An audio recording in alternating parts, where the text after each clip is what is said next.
सिंगार। संस्कार संस्कार संस्कार संस्कार रिश्तों की बुनियाद है जिस घर में आबाद है अपने जनों का प्यार। संस्कार संस्कार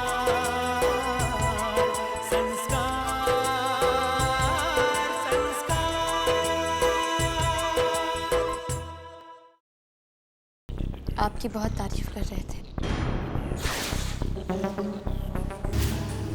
अजीब बात है, बुड्ढा मेरी तारीफ कर रहा था। लगता है उससे बात करनी पड़ेगी। मेरी एक बात अच्छी तरह से समझ लो तुम, मरने से पहले सब कुछ मेरे और मेरे बच्चों के नाम करके मरना। अब मैं तुम्हें ऐसी सास बनकर दिखाऊंगी कि दुनिया की कोई भी बहू मुझ जैसी सास नहीं चाहेगी। क्या स्वाद है। अब तो मुझे तुम्हें 100 में से 100 नंबर देने पड़ेंगे। ये रवि की पत्नी नंदिनी। रवि, तुम जानते हो ना मैं तुमसे कितना प्यार करती हूँ। कभी भी मैंने तुमसे प्यार नहीं किया। मैं नहीं मानती शादी को, मैं नहीं मानती। रवि, तुम सिर्फ मेरे हो, तुम सिर्फ मेरे हो।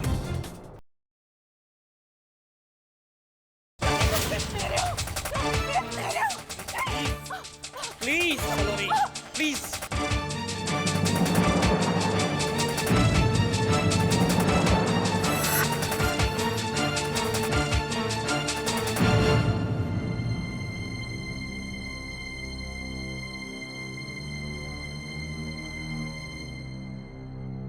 नंदिनी, विश्वास करो मेरा। नंदिनी, तुम्हारे सिवाय मेरी जिंदगी में किसी और के लिए कोई जगह ही नहीं है। मैं सिर्फ तुम्हें चाहता हूं नंदिनी, सिर्फ तुम्हें। रवि, मैं तुम्हारी बातों का विश्वास करना चाहती हूँ, लेकिन मेरी आंखें जो देख रही हैं उनको भी तो नहीं झुठला सकती ना। अच्छा ठीक है, तुम ही बताओ कैसे विश्वास दिलाऊं तुम्हें। नंदिनी, मेरी और सलोनी के बीच में तुम्हारी सलोनी से सगाई तय हुई थी जब तुम मुझे इस घर में दुल्हन बनाकर लेकर आए, तब तुम्हारी और सलोनी की सगाई की तैयारियां हो रही थी। हाँ नंदिनी, मेरी और सलोनी की सगाई की तैयारियां हो रही थी, पर सलोनी कभी भी मेरी पसंद नहीं थी नंदिनी। सलोनी मां की पसंद थी और तुम मेरी पसंद हो। तुम सलोनी मां की भाभी की बहन है, इसीलिए रिश्तेदारी में रिश्ता करने के चक्कर में मां चाहती थी कि सलोनी की शादी मुझसे हो जाए। 2 साल हो गए नंदिनी, शालिनी मामी और सलोनी हमारे घर में हमारे साथ रहते हैं। जब से मामा जी अमेरिका गए हैं उनका कोई अता पता नहीं है, तब से सलोनी हमारे घर में रह रही है। पर विश्वास करो मेरा नंदिनी, मैं सिर्फ और सिर्फ तुम्हें चाहता हूं और किसी को नहीं। अब समझ में आया कि माँ जी मुझे पसंद क्यों नहीं करते। रवि, तुम तो जानते हो मैं अपनी यादों की भूल भुलैया में खोकर रह गई हूँ। खुद को ही नहीं पहचानती। तुम्हारी आंखों से खुद को जानने की कोशिश कर रही हूँ, इसलिए कभी कभी डर जाती हूँ। मैंने सब कुछ भुलाकर तुम्हारे हाथों में अपनी जिंदगी सौंप दी। मेरे विश्वास को कभी तोड़ना मत।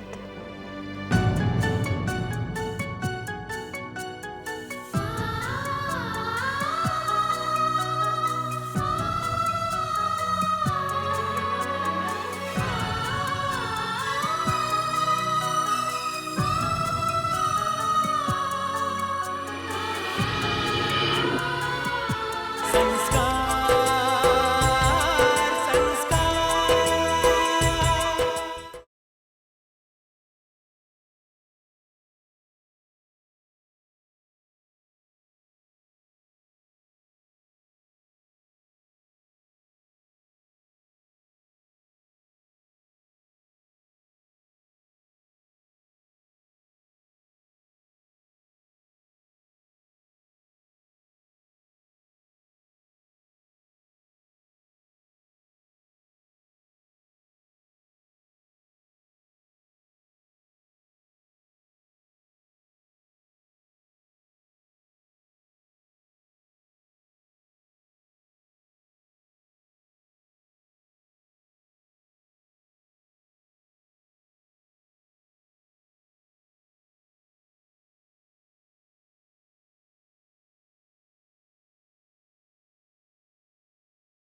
संस्कार संस्कार।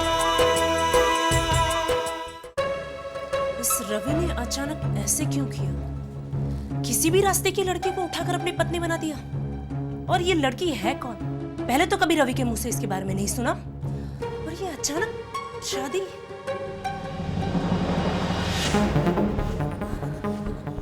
रवि चाहे बार बार कहे या 1000 बार, मेरा दिल ये मानने को बिल्कुल तैयार नहीं है कि रवि ने शादी कर ली। No, I can't believe this. मुझे तो कुछ गड़बड़ नजर आ रहा है। आंटी, आप मुझे एक बार फोन करके बता नहीं सकती थी कि रवि ने शादी कर ली है? फोन करके मैं क्या बताती तुम्हें कि रवि ने उस लड़की से शादी कर ली? जब मैंने रवि को उस लड़की के साथ देखा तो मेरी सांसें रुक गई थी। और वैसे भी मैं इतनी पत्थर दिल नहीं हूं कि ये मनहूस खबर मैं तुम्हें फोन करके सुनाऊं। आप चाहे कुछ भी कहे आंटी, लेकिन मेरा दिल ये मानने को बिल्कुल तैयार नहीं है कि रवि ने नंदिनी से शादी कर ली। आंटी, मैं रवि को 2 साल से जानती हूँ, और जहां तक मैं उसे जानती हूँ, वो अपने परिवार को बताए बिना इतना बड़ा कदम नहीं उठा सकता।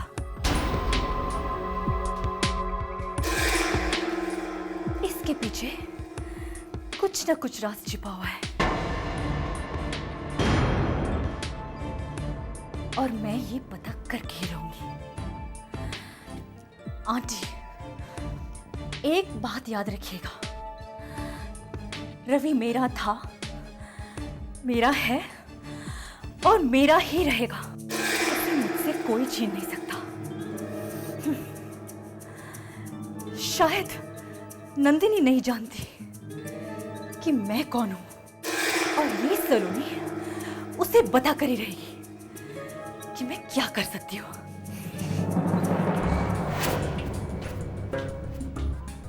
दीदी, ये तो अपनी बात कहकर चली गई, लेकिन अब हमारा क्या होगा?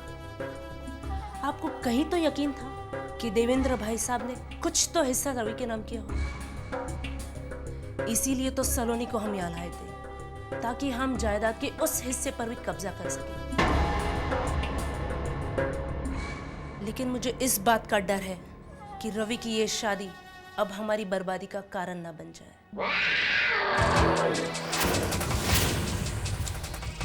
ऐसा कभी नहीं होगा शालिनी भाभी, मैं ऐसा होने नहीं दूंगी।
संस्कार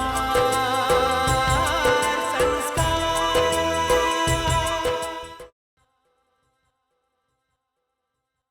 अरे मेम साहब, आपको क्या बोलूं, नई बहू रानी है ना, उसके हाथों में तो जादू है जादू। क्या फटाफट फटाफट खाना बनाया। अरे देवा, मैं तो देखती बैठ गई। लक्ष्मी बाई, हाँ? मुझे लगता है सिर्फ उसके हाथों में जादू नहीं है, वो काला जादू जानती है। देखो ना, पहले रवि को, फिर मेरे पति को, और अब तुम्हें उसने अपने वश में कर लिया। अब भगवान ही जाने अगली बारी किसकी होगी। मेम साहब, पिछले जन्म के कोई अच्छे कर्म किए होंगे तुमने, इसीलिए इतनी अच्छी सुनवाई मिल गई तुमको, वरना कोई ऐसी वैसी मिल जाती तो आपका क्या होता। लक्ष्मी भाई, कुछ ज्यादा ही बोल रही हो तुम। अपनी जबान को लगाम दो, कहीं ऐसा ना हो कि मैं तुम्हें इस घर से निकाल दूं। पिछले 20 सालों में हर मिनट में बोलते हो ये, लेकिन निकाल तो नहीं पाए आज तक। अब क्या निकालोगे है?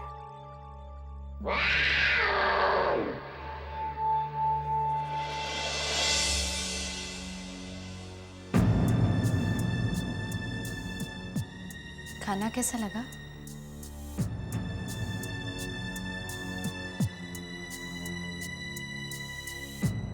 ठीक है। I mean, अच्छा है। वैसे खाना बनाने में क्या है? खाना तो लक्ष्मीबाई भी बना सकती है।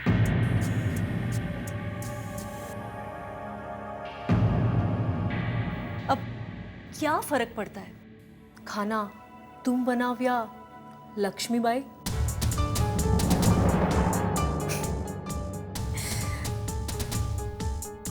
वैसे नंदिनी, तुमने खाना बनाना कहाँ से सीखा?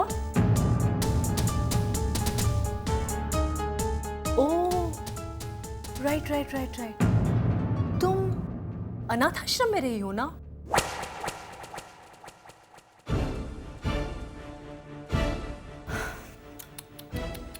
Very sad. हाँ, कभी अनाथ आश्रम तो कभी हॉस्टल। How sad. कितनी बेचारी सी जिंदगी रही होगी ना तुम्हारी। वैसे Nandini, I am proud of you. कहां से कहां तक पहुंच गई तुम। काफी ऊंची छलांग लगाई है तुमने।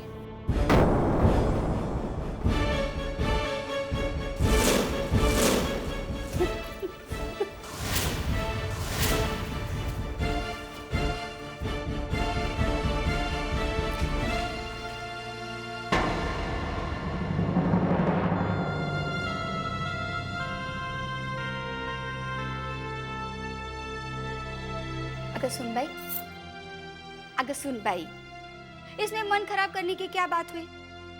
जरा सोचो ना, रवि बाबा ने उससे शादी नहीं की, जलन के मारे वो बेचारी तो ऐसे ही मरी जा रही है।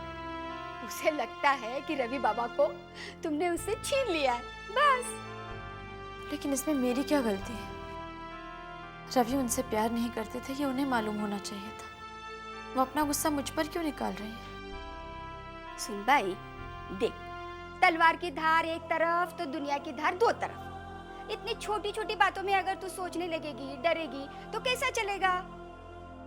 देखो ना, मुझे तो तुमको पहली बार देख के ऐसा लगा था कि बाप रे, ये तो झांसी की रानी है, एकदम हुशार। इतनी इतनी बातों से डरेगी तो कैसा चलेगा? हाँ, मेरा दिल कहता है, लड़की तो नाजुक है लेकिन दिल बहुत मजबूत है ना? अच्छा लक्ष्मी आई, कविता चाची ने खाना क्यों नहीं खाया? वो सतपाल साहब है ना, बड़े मालिक के भाई, वो जब आएंगे तभी वो खाना खाएगी। और अगर उनसे आने से पहले उनकी बेटी छवि घर में नहीं आई ना, तो ये भगवान, वो मानुस इतना हंगामा करेगा कि पूछो मत। वैसे ना, उनको वो छवि दिन भर रात भर घर से बाहर रहती है ना, अच्छा नहीं लगता, बहुत नाराज हो जाते हैं। हाँ, लेकिन कविता चाची हमेशा इतनी डरी हुई से क्यों रहती है? ये तो भगवान ही जाने। वो सब बातें छोड़ो ना, सब चिंता काय को करती हो तुम अकेली? एक काम करो, अभी साहब के लिए खीर लेके जाओ और उसके बाद तुम भी खाना खा लो। हाँ, रवि अभी तक नहीं आए, जब वो आएंगे उनके साथ में ही खा लूंगी। पता नहीं कहाँ चले गए।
संस्कार संस्कार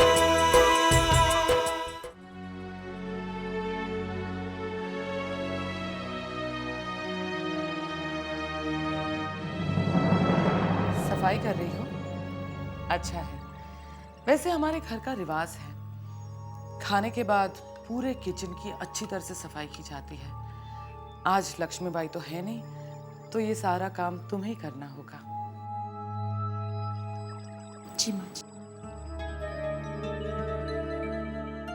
ठुकरा रहा था मुझको बड़ी देर से जान। भाभी, भाई साहब की तबीयत ठीक है ना? बिल्कुल ठीक है। शुक्र। वैसे देवर जी कहते हैं कि आदमी शराब को नहीं पीता, शराब आदमी को पीती है। खाना खा लीजिए, आज घर में बहुत अच्छा खाना बना है, रवि की पत्नी ने बनाया है। ठीक है। और साढ़े रवि की पत्नी और हमारे रवि की शादी तो हो गई है। इनसे मिलिए, ये है हमारे रवि की पत्नी।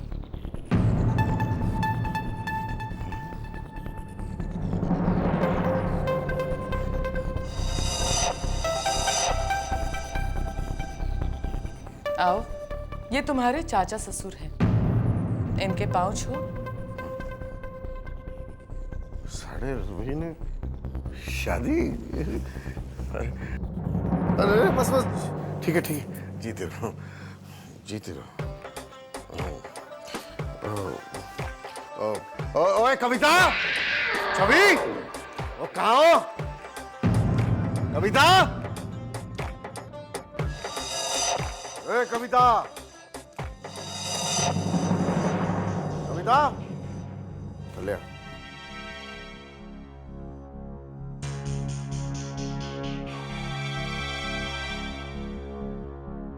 छवि आ गई? क्या हुआ? मैं तुमसे पूछ रहा हूँ, छवि आ गई कि नहीं? कहाँ है छवि? मैं तुमसे पूछ रहा हूँ, छवि किथे है? कहाँ है वो? कैसे गई? तुमने उसे जाने दिया ना? हैं? क्या करूं मैं तुम्हारा? अरे किस किस्म की माँ हो तुम? अपनी बच्ची को नहीं संभाल सकते हैं? मुंबई की हवा लग गई है उस लड़की को, हमारा मुंह काला करेगी वो लड़की। ये सब तेरी वजह से हुआ है। ये सब तेरा कसूर है, तेरा। आइए आइए, आजा आजा पुत्र, आजा आजा आजा। तेरी माँ नानी गल कर रही है, आजा आजा। आओ पुत्र आओ, बड़ी जल्दी आयो, थोड़ी और लेट आ जाते हैं। बहुत अच्छी बात, बहुत नाम रोशन कर रहे हो तुम हमारा, हैं? बच्चा, माँ बाप की इज्जत का जरा भी परवाह नहीं है तेरे को, हैं? जरा भी नहीं। परवाह? क्या बात कर रहे हैं आप पापा? आपको मेरी परवाह है? बचपन से कभी भी आपको होश में नहीं देखा, बस यही देखा कि रोज रात में आकर दारू पीना और मुझे और मेरी माँ को डांटना। देख पुत्र, मैं तुझे डांटता हूँ ना, तो तेरी भलाई के लिए तुझे डांटता हूँ मैं। मत करिए आप मेरी भलाई के लिए कोई भी काम। आपको तो बस खाली डांटने और चिल्लाने का मौका चाहिए। और वैसे भी पापा, जब इंसान होश में ना हो ना, तो उससे बात करना बेकार है। परवाह है इनको मेरी। जुबान लगा, जुबान लगा दे। छवि, खलिया, छवि। जुबान,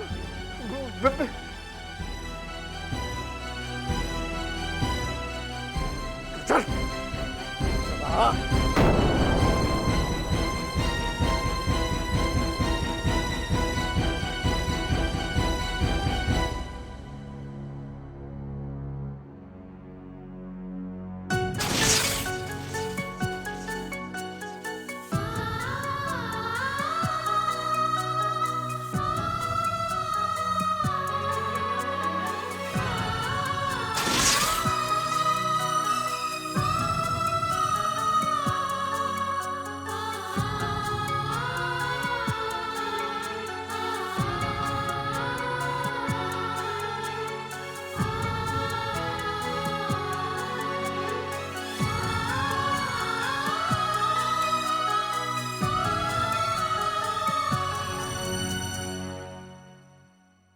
गुड इवनिंग रोजी। हेलो मिस्टर रवि, आपको कैबिन में वेट करने के लिए कहा है। ओके रोजी, एक कॉफ़ी भिजवा दोगी please? Sure sir. Thank you. Sir coffee भेजना प्लीज।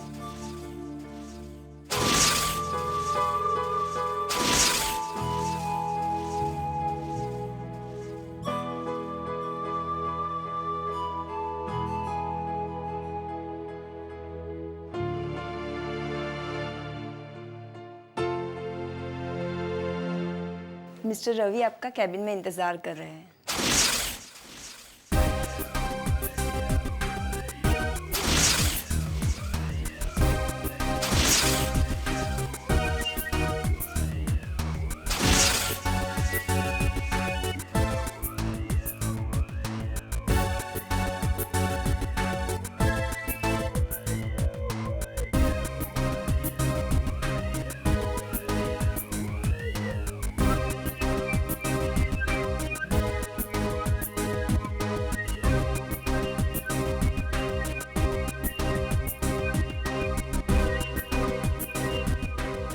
रवि,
हो सदियों का विश्वास है, ये अपना इतिहास है, जीवन का सिंगार